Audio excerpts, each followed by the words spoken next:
E agora, mais uma vez, estamos à disposição para aceitar as inscrições das pessoas que queiram falar em reação a estes comentários iniciais ou para abordarem este problema de uma forma completamente diferente.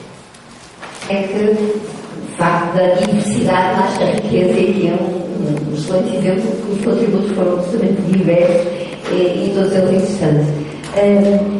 Relativamente a esta última questão que o João estava a colocar e que, enfim, de facto, os três oradores acabaram por sublinhar a questão da qualidade da regulação. Não me parece, eu não creio que seja possível atingir-se um grau de qualidade interessante, um padrão de qualidade, sem que haja um mecanismo exterior de regulação, porque o partir de si próprio, esperar que cada uma das pessoas por si própria se autorregule, cada uma das empresas por si própria, isso é um fim em si interessante, mas é preciso que haja mecanismos que vão de alguma forma marcando o rumo. Não é possível pensar que os portugueses alguma vez conduziriam na estrada em velocidades decentes e não praticariam infrações permanentes se não houvesse códigos, se não houvesse multas, se não houvesse vigilância.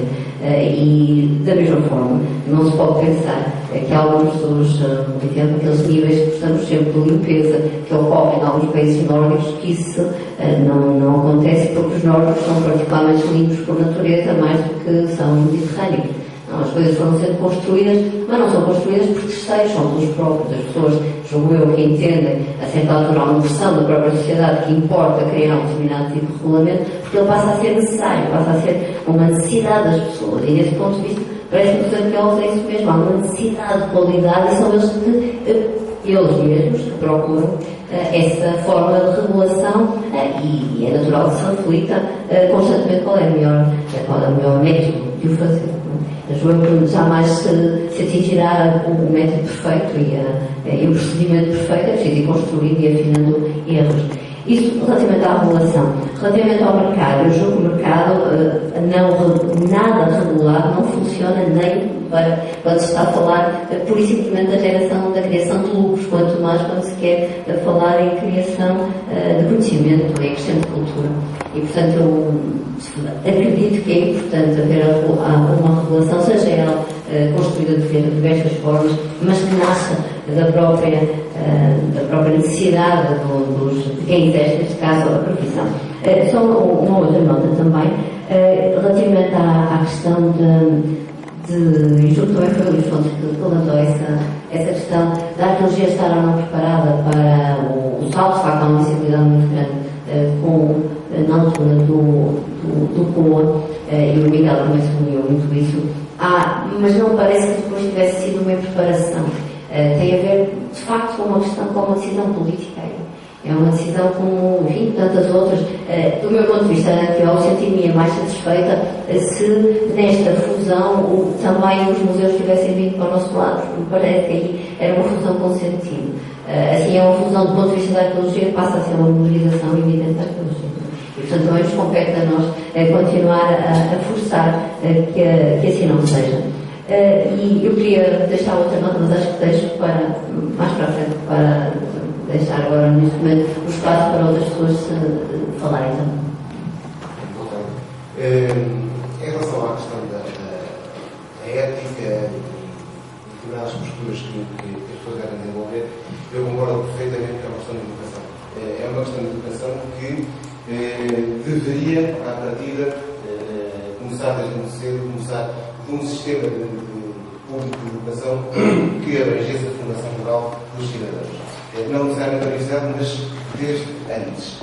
Claro que, para os arqueólogos terem uma função na sociedade de sensibilização, digamos assim, dos cidadãos que não estão ligados à arqueologia, obviamente nós temos que assimilar um conjunto de princípios que devem ser minimamente aceitos pelos arqueólogos.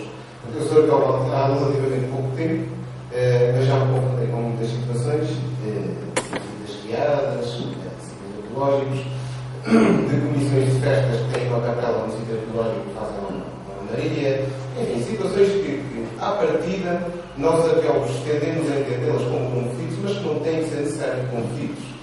Podem ser conflitos, mas podem ser geridos e podem ser geridos da melhor maneira. Agora, aqui um exemplo que eu gostaria de dar, porque há bocado se falou de um título, Elogia da Ordem de Pinhão.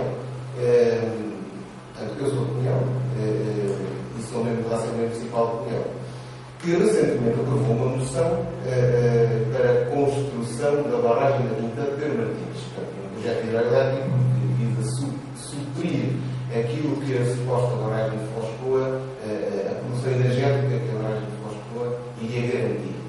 Bom, a Assembleia Municipal é constituída por 55 elementos. Eu sou um deles, sou o único, sou arqueólogo, sou o único que votei contra. Sou o único que votei contra e apresentei uma declaração de voto para o efeito. Os outros, obviamente, votaram a favor da moção. Uma barragem é desenvolvimento, é progresso. Tudo que sejam barragens, tudo que sejam autoestradas, tudo que seja botão ou asfalto é progresso. Sobretudo em comunidades do interior. E nós temos um trabalho titânico, enquanto arqueólogos, de tentar educar as pessoas, no sentido de que os recursos arqueológicos que existem, sobretudo em zonas do interior, que não estão muito urbanizadas, podem e são um importante motor de desenvolvimento dessas comunidades. É extremamente complicado. Agora, o que eu penso é que nós, enquanto arqueólogos, internamente, devemos adquirir princípios, assimilar princípios que para nós têm que ser fundamentais se queremos passar uma mensagem para a sociedade. Para comentar esta última intervenção, de facto, isto é uma questão muito importante e quando estamos a falar de comunidades do interior, com certeza é. Mas eu também não sei se fosse membro da Assembleia Municipal de Pinhão e não fosse arqueólogo, se não votaria a favor da barragem. Porque também é verdade que, e é este o tema que estamos agora a discutir aqui, também é verdade que tem havido pouco retorno para as comunidades do que é o trabalho arqueológico. Tem havido muito pouco. E infelizmente, Foscoa é um mau exemplo de retorno. Vamos esperar que daqui para a frente não seja, vamos esperar que o museu venha trazer alguma diferença. Mas isto também não depende só dos arqueólogos, porque isto pode ser tudo muito interessante. Por exemplo, eu tenho feito trabalho de investigação durante alguns anos no município do interior de Leitores, com imensas possibilidades, por exemplo, de aproveitamento turístico. Estamos a falar de Elvas, estamos a falar de acessibilidade, estamos a falar de mercados espanhol, estamos a falar de turismo de qualidade. Eu já pedi a conta aos projetos de valorização de propostas turísticas que fizeram entre investidores e o meu colega para valorizar, nomeadamente, a nossa área de trabalho, que é os vestígios da ocupação romana daquela região, que, como se pode perceber, com a proximidade com o Ibérica, são muitos. Mas não depende só dos arqueólogos, porque esbarramos sempre com as regiões de turismo e com a própria sociedade civil, chamamos assim, que não está preparada para fazer esse investimento.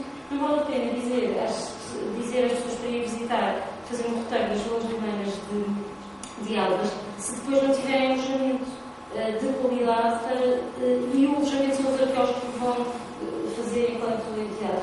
Tudo não, tem que ser os produtores económicos. Portanto, há toda uma panóplia de respostas a esta questão que não são dadas por nós. Temos com certeza que as informar, temos que mostrar que cada vez mais se retornar no turismo, há uma mais-valia do turismo cultural e que podemos dar esse contributo. Mas não somos só nós que conseguimos dar a volta a esse problema. Sem dúvida que devemos fazê-lo na perspectiva da formação. E a formação faz-se a vários níveis, não só a formação dos arqueólogos, agora já vamos falar da formação dos próprios arqueólogos, mas também da formação da sociedade e da divulgação. Nós temos um déficit enorme de capacidade de divulgar o nosso trabalho, a nível e não é só na arqueologia, falo da divulgação científica em geral. Em Portugal existe, não sei se alguma vez tentaram, por exemplo, procurar um livro escrito em português de divulgação científica para uma criança de 7, 8 anos. É procurar uma língua, não há. E depois há internacionalmente, mas depois a criança tem 7 anos, não sabe ler francês nem inglês, porque se falar nada. Portanto, há esse enorme déficit. E também devemos trabalhar nesse sentido, porque se não houver retorno social da nossa atividade, é muito difícil justificá-la. E, francamente, também, ainda que seja arqueóloga, não acredito que a divulgação cultural seja mais importante que o bem-estar das populações. As populações primeiro têm de se sentir bem, para depois poderem consumir produtos culturais.